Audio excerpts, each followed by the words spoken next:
بسم اللہ الرحمن الرحیم۔ السلام علیکم ورحمۃ اللہ وبرکاتہ۔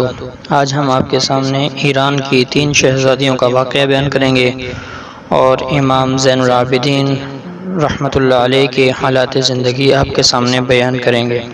جس روز ایران کے بادشاہ یزدگرد کو ذلت آمیز انداز میں موت کے گھاٹ اتار دیا، اسی دن اس کے تمام جرنیل اور حفاظتی دستہ اور اہل خانہ مسلمانوں کے ہاتھ قیدی بن گئے اور مال غنیمت کو سمیٹ کر مدینہ منورہ لے آیا گیا۔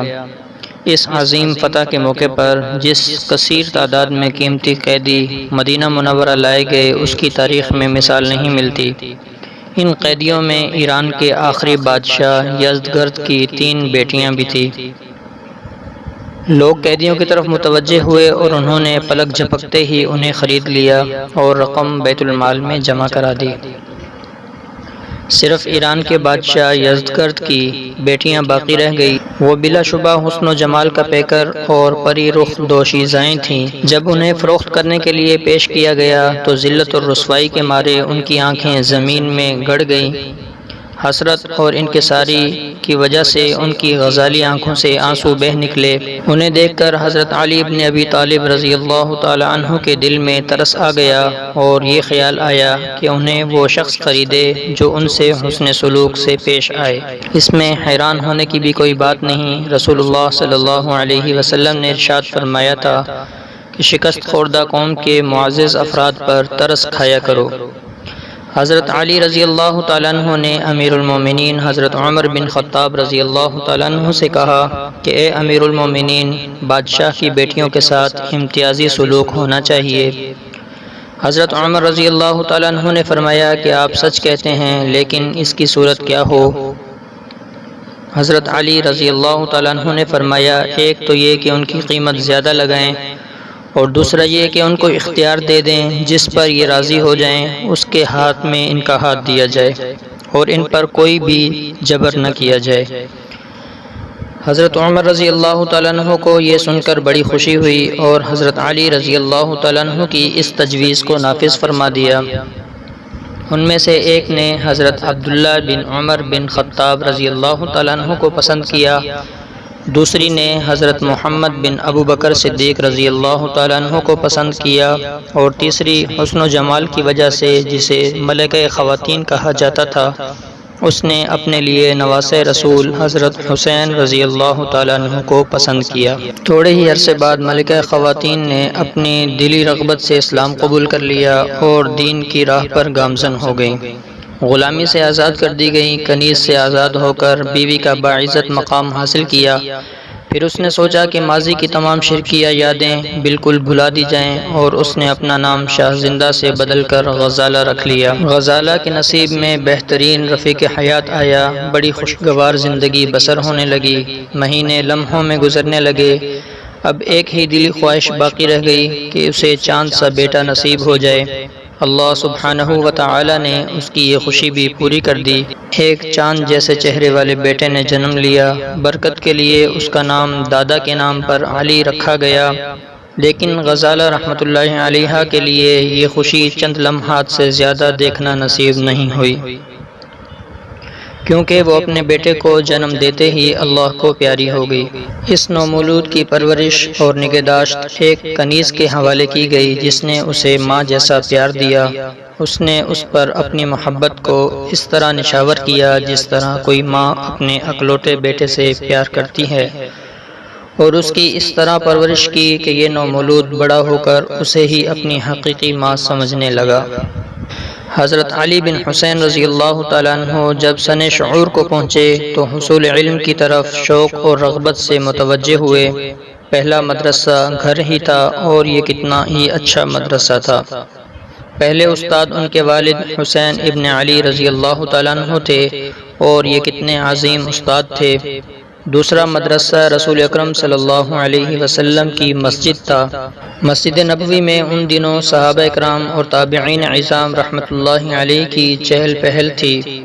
صحابہ اکرام اور تابعین عظام بڑی ہی دلی رغبت کے ساتھ پھول جیسے نونہال بیٹوں کو کتاب الہی پڑھایا کرتے تھے اور اس میں غور و تدبر کی تلقین کرتے تھے۔ حدیث رسول ان کے سامنے بیان کرتے اور اس کے مقاصد سمجھاتے۔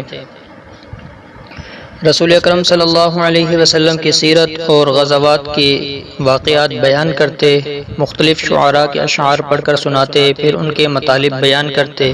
اس طرح یہ نونہال باعمل علماء اور با کردار رہنما بن کر ابھرتے۔ حضرت علی بن حسین رحمۃ اللہ علیہ کے دل میں قرآن علم نے گھر کر لیا، اس کے سوا کسی اور علم کی طرف دل راغب ہی نہ ہوا۔ قرآن مجید کے وعدہ و وعید کی وجہ سے ان کے احساسات میں لرزہ طاری ہو جاتا۔ جب قرآن مجید کی کوئی ایسی آیت پڑھتے جس میں جنت کا تذکرہ ہوتا تو دل شوق و رغبت سے اس کے حصول کا متمنی ہو جاتا، اور جب قرآن مجید کی ایسی آیت پڑھتے جس میں جہنم کا تذکرہ ہوتا تو ایک گرم اور لمبی سانس لیتے۔ انہیں یوں محسوس ہوتا جیسے جہنم کی آگ کا دہکتا ہوا شعلہ ان کے دامن میں اتر آیا ہے۔ حضرت علی بن حسین رحمۃ اللہ علیہ جوانی اور علم کے نقطہ عروج پر پہنچے تو مدنی معاشرے کو ایک ایسا جوان ملا جو بنی ہاشم کے جوانوں میں عبادت اور تقوی میں مثالی شان رکھنے والا تھا۔ نیکی اور بردباری میں سب سے اعلیٰ مقام پر فائز تھا، اور ان کی عبادت اور تقوی کا یہ حال تھا کہ وضو اور نماز کے درمیان ان کے بدن میں کپ کپی طاری ہو جاتی تھی اور ان کا جسم مسلسل لرزتا تھا، اور اس سلسلے میں ان سے بات کی جاتی تو فرماتے، تم پر بڑا افسوس ہے، کیا تم جانتے نہیں کہ میں کس کے سامنے کھڑا ہونے والا ہوں؟ کیا تم جانتے نہیں کہ کس کے ساتھ میں سرگوشی کرنے کا ارادہ رکھتا ہوں؟ اس ہاشمی نوجوان کی نیکی اور تقوی اور عبادت گزاری سے متاثر ہو کر لوگوں نے اسے زین العابدین کے نام سے پکارنا شروع کر دیا اور اسی نام سے مشہور ہو گئے، یہاں تک کہ لوگ ان کے اصلی نام کو بھول گئے، غرض یہ کہ لقب اصلی نام پر غالب آ گیا۔ ان کی سنجیدہ ریزی اور نماز کے دوران دنیا کی بے نیازی کی وجہ سے اہل مدینہ نے انہیں فنا فی السجود کا لقب دے دیا۔ ان کے باطن کی صفائی اور دل کی پاکیزگی کی وجہ سے لوگوں نے انہیں پاک باز اور پاک طینت شخصیت قرار دے دیا۔ حضرت زین العابدین رحمۃ اللہ علیہ کا اس بات پر یقین تھا کہ عبادت کا مغز دعا ہے۔ وہ کعبہ شریف کے پردے سے چمٹ کر گھنٹوں رب جلیل کی بارگاہ میں دعائیں کرتے۔ حضرت طاؤس بن کیسان رحمۃ اللہ علیہ نے ایک مرتبہ دیکھا کہ یہ بیت اللہ کے سائے میں کھڑے مضطرب شخص کی طرح پیچ و تاب کھا رہے ہیں، سخت بیمار کی طرح کراہ رہے ہیں، محتاج کی طرح دعا کر رہے ہیں۔ طاؤس بن کیسان رحمۃ اللہ علیہ کھڑے انتظار کرتے رہے، یہاں تک کہ انہوں نے رونا بند کر دیا۔ دعا سے فارغ ہوئے تو طاؤس بن کیسان رحمۃ اللہ علیہ نے ان سے کہا کہ اے اللہ کے رسول کے نواسے، میں نے آج آپ کی ایسی حالت دیکھی ہے، میں نے آپ میں 3 خوبیاں ایسی پائی ہیں جو آپ کو خوف سے بچا لیں گی۔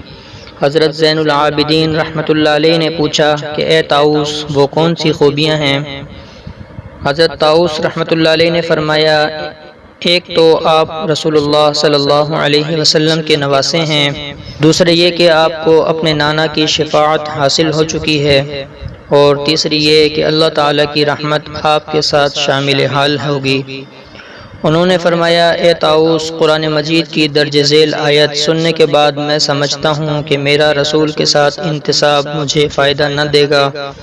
اللہ تعالیٰ کا ارشاد ہے، فَإِذَا نُفِخَ فِي الصُّورِ فَلَا أَنْسَابَ بَيْنَهُمْ يَوْمَئِذٍ وَلَا يَتَسَاءَلُونَ، تو جب سور پھونکا جائے گا تو اس دن ان کے درمیان کوئی حسب و نسب کام نہ آئے گا اور نہ ایک دوسرے کو پوچھیں گے۔ جہاں تک میرے نانا کی شفاعت کا تعلق ہے، اللہ تعالیٰ کا یہ ارشاد میرے پیش نظر ہے، وَلَا يَشْفَعُونَ إِلَّا لِمَنِ ارْتَضَىٰ، ترجمہ، کسی کی سفارش نہیں کرتے بجز اس کے جس کے حق میں سفارش سننے پر اللہ راضی ہو۔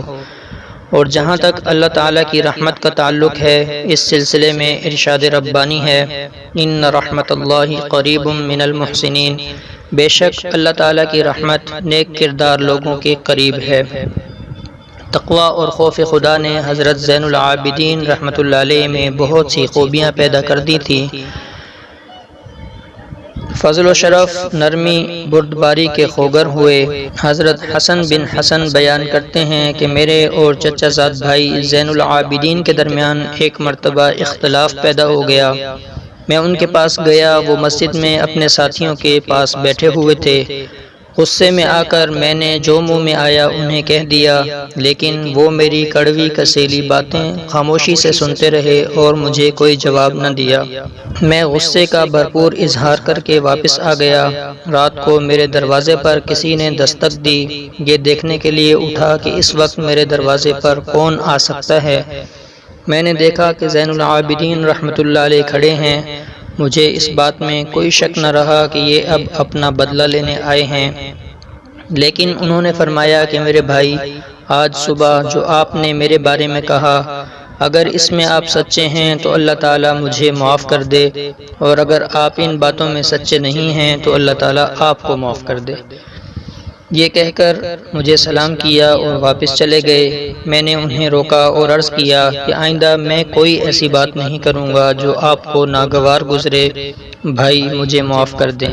ان کا دل نرم ہو گیا اور فرمایا کہ کوئی بات نہیں، میرے بارے میں آپ کو بات کرنے کا حق حاصل ہے۔ مدینہ منورہ کا ایک باشندہ بیان کرتا ہے کہ ایک مرتبہ زین العابدین رحمۃ اللہ علیہ مسجد سے باہر نکلے اور میں بھی ان کے پیچھے ہو لیا۔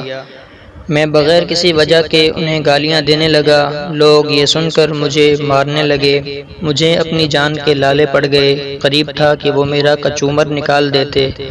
زین العابدین رحمۃ اللہ علیہ نے لوگوں کی طرف دیکھا اور فرمایا، رک جاؤ، تو وہ سب رک گئے۔ جب آپ نے مجھے کانپتے ہوئے دیکھا تو بڑی خندہ پیشانی سے میری طرف متوجہ ہوئے، مجھے دلاسا دینے لگے تاکہ میرا خوف جاتا رہے۔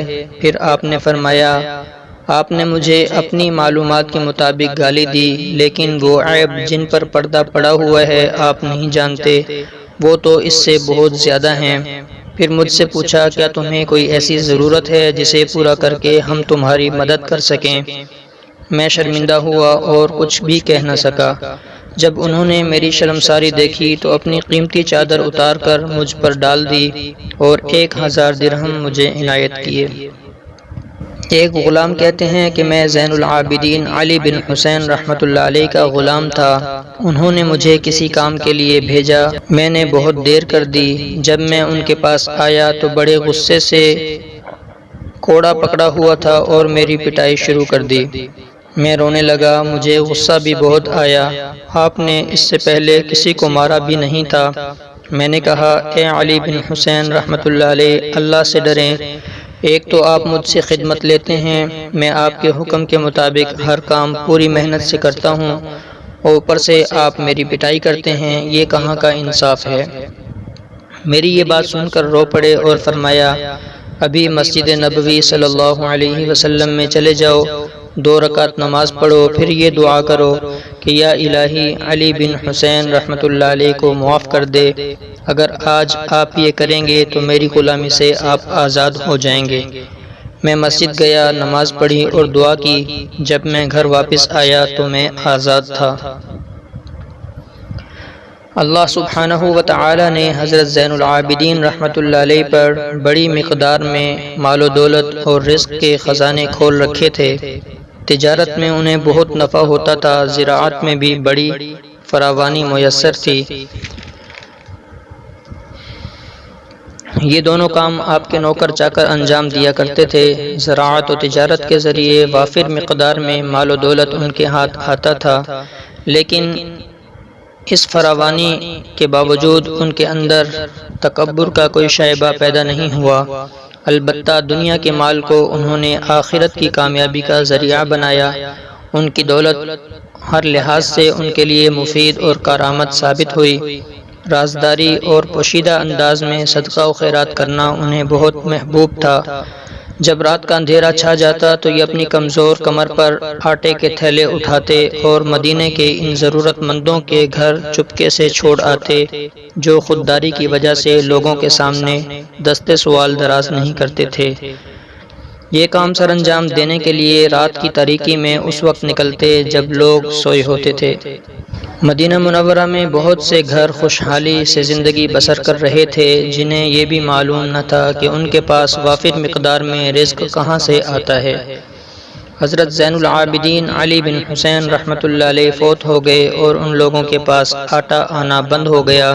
تب ان کو پتہ چلا کہ یہ کہاں سے آتا تھا۔ حضرت زین العابدین رحمۃ اللہ علیہ کو غسل دینے کے لیے جب تختے پر رکھا گیا، غسل دینے والوں نے پیٹھ پر سیاہ نشان دیکھے تو کہنے لگے یہ کیا ہے؟ انہیں بتایا گیا کہ یہ آٹے کی بوریاں اٹھانے کی وجہ سے نشان پڑ گئے ہیں، جو وہ مدینے کے تقریباً 100 گھروں میں پہنچایا کرتے تھے۔ آج اس طرح فیاضی کے ساتھ خرچ کرنے والا دنیا سے رخصت ہو گیا۔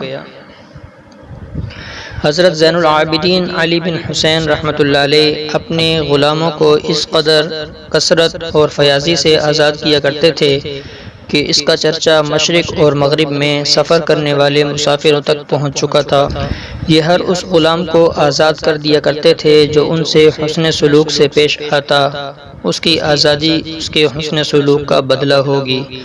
یہ اس غلام کو بھی آزاد کر دیا کرتے تھے جو نافرمانی کرتا اور پھر توبہ کر لیتا، اسے اپنی توبہ کے بدلے آزادی مل جاتی۔ ان کے متعلق یہ بیان کیا جاتا تھا کہ انہوں نے اپنی زندگی میں 1000 غلام آزاد کیے۔ آپ اپنے کسی غلام یا کسی کنیز سے 1 سال سے زائد خدمت نہیں لیا کرتے تھے۔ عید الفطر کی رات بہت زیادہ غلاموں کو آزاد کیا کرتے تھے۔ ان سے یہ مطالبہ کیا کرتے تھے، قبلہ رخ ہو کر اللہ تعالیٰ سے یہ دعا کریں کہ یا الہی علی بن حسین کو معاف کر دے۔ اسی طرح انہیں دوہری خوشی ہوتی تھی، ایک خوشی عید کی اور دوسری خوشی آزادی کی۔ حضرت زین العابدین علی بن حسین رحمۃ اللہ علیہ کی محبت لوگوں کے دلوں میں اتر چکی تھی۔ لوگ انہیں بڑی عزت کی نگاہ سے دیکھا کرتے تھے۔ لوگوں کے دلوں میں ان کا بہت بڑا مرتبہ تھا، گویا یہ لوگوں کے بے تاج بادشاہ تھے۔ ان کے دور میں یہ مقام کسی اور کو حاصل نہیں تھا۔ لوگوں کو ان سے سچی محبت تھی، ان کے ساتھ بڑی تعظیم سے پیش آتے، بڑا ہی گہرا تعلق تھا۔ لوگوں کی نگاہیں ہر دم ان کی متلاشی رہتی، گھر سے نکلتے یا گھر میں داخل ہوتے ہوئے، مسجد جاتے یا مسجد سے واپس آتے ہوئے لوگ ان کی زیارت کی سعادت حاصل کیا کرتے تھے۔ ایک مرتبہ کا ذکر ہے کہ حشام بن عبد الملک حج کے لیے مکہ معظمہ آیا۔ اس وقت وہ ولی عہد تھا۔ وہ طواف کرنا اور حجر اسود کو چومنا چاہتا تھا۔ حفاظتی دستے نے لوگوں کو ہٹو بچو کرتے ہوئے اس کے لیے راستہ بنانا شروع کر دیا، لیکن لوگوں میں سے ایک شخص نے ان کی طرف دیکھا ہی نہیں اور نہ ہی ان کے لیے راستہ بنایا، بلکہ وہ یہ کہہ رہا تھا کہ یہ اللہ کا گھر ہے، تمام لوگ اللہ کے بندے ہیں۔ اسی دوران دور سے لا الہ الا اللہ اور اللہ اکبر کی آوازیں سنائی دینے لگیں۔ لوگ یکدم ٹکٹکی لگا کر اس کی طرف دیکھنے لگے۔ وہ کیا دیکھتے ہیں کہ لوگوں کے جھرمٹ میں ایک خوبصورت اور روشن چہرے والا شخص احرام باندھے بڑے ہی وقار کے ساتھ بیت اللہ کی جانب چلا آ رہا ہے۔ اس کی پیشانی پر سجدوں کے نشان نمایاں ہیں۔ لوگ عقیدت کا اظہار کرتے ہوئے اس کے لیے راستہ بنا رہے ہیں اور اسے محبت اور عقیدت کی نظر سے دیکھ رہے ہیں۔ وہ شخص حجر اسود تک پہنچا اور اسے بڑے ہی باوقار انداز میں چوما۔ حشام بن عبد الملک کے حاشیہ برداروں میں سے ایک شخص نے اس سے پوچھا کہ یہ کون ہے جس کی لوگ اس انداز میں تعظیم بجا لاتے ہیں؟ حشام نے کہا کہ میں انہیں نہیں جانتا۔ دنیا عرب کا مشہور شاعر فرزدق وہاں موجود تھا۔ اس نے کہا اگر حشام اس کو نہیں جانتا تو کیا ہوا، میں اسے جانتا ہوں اور تمام دنیا اسے جانتی ہے۔ یہ حضرت حسین رضی اللہ تعالیٰ عنہ کا فرزند علی بن حسین ہے، جسے لوگ زین العابدین کے نام سے جانتے ہیں۔ پھر برجستہ ان کی شان میں اشعار کہے۔ حضرت زین العابدین رحمۃ اللہ علیہ ہر اس شخص کے لیے نادر نمونہ تھے جو پوشیدہ اور علانیہ اللہ تعالیٰ سے ڈرتا ہے اور اللہ تعالیٰ کے عذاب سے ڈرتے ہوئے اس کے ثواب کا لالچ کرتے ہوئے اپنے آپ کو بچا بچا کر رکھتے ہیں۔ تو امید کرتا ہوں کہ آپ کو آج کا ہمارا یہ واقعہ پسند آیا ہوگا، تو اس کو لائک کیجئے، چینل کو سبسکرائب کیجئے۔ Thanks for watching. السلام علیکم۔